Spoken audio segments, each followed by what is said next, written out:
everybody, welcome to Sirens vlog. This is Jana. And I'm Amanda. And this week we're going to talk about EMF, which is electromagnetic fields.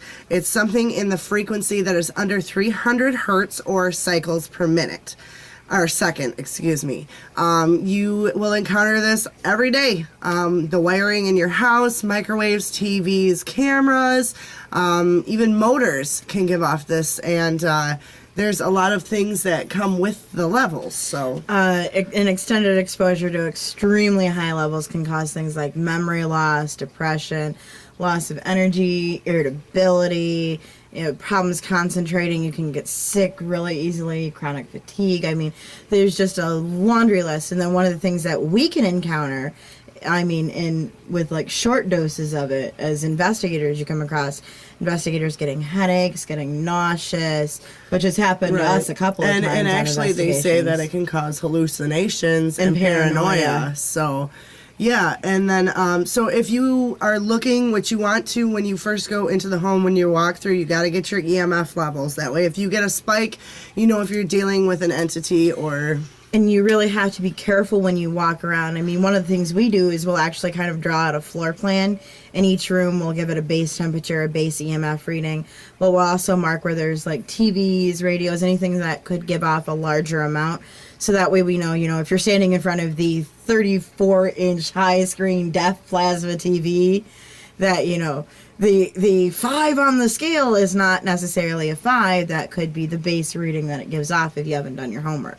Right. And then again, if you guys are going and doing like abandoned properties, a lot of those places don't have electricity running anymore. They actually have been completely shut off. So your levels really should be around a 0.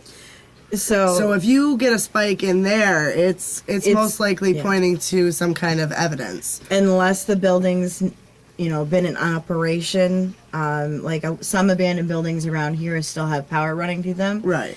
So you kind of got to know where you're going to be, and that's why we say do your homework, make sure you know what you're doing, and you got to really be careful too, because if you're going to be in these places for multiple hours, you have to kind of keep in mind that there's this kind of stuff floating around. And right. Now, like we were talking about, when the levels spike, you could get evidence. It's actually said, too, that the spirits can manipulate this energy to manifest themselves. So make sure when you are doing anything, you tag, you make sure that everything that you have supports itself. Now, one of the things that you want to do if you are going to become an investigator is you want to have some kind of EMF meter. We use this lovely thing right here, which is a Gauss meter. And they're extremely easy to operate. This has a 9-volt battery in it. All you have to do is you press the button on the side panel, turns on, and then you just hold it flat as possible, because if you're moving around with it, that can fluctuate the reading. So if you're going to be in a room for a while, set it down, let it kind of get a base, and that'll let it know. But when it actually comes close to an EMF that's going to give some kind of a signature, you're going to see that there's a little dial on it. The dial will actually move, and it'll let you know about what level you're looking at. Now, my camera actually gets no EMF, which is kind of nice. But we do have the computer right here.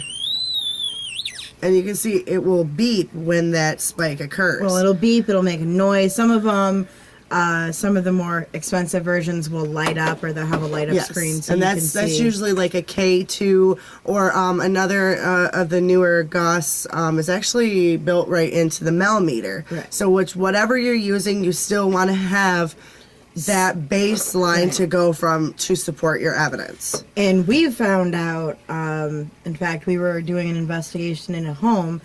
The person kept seeing something moving, and it was right next to the fuse box.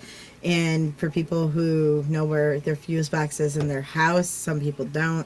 The fuse box will almost always give you like the biggest spike you'll find at any home. I think we were hitting a 10 every time we walked in that area. Yeah.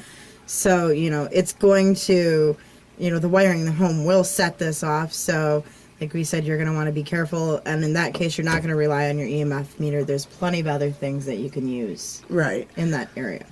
So if there's anything you guys want to hear about, or you want to check out the site, all the information will be at the end of this vlog. So hopefully you guys had an awesome St. Patty's Day.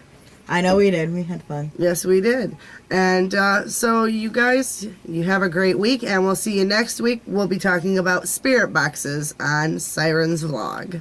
Bye, guys.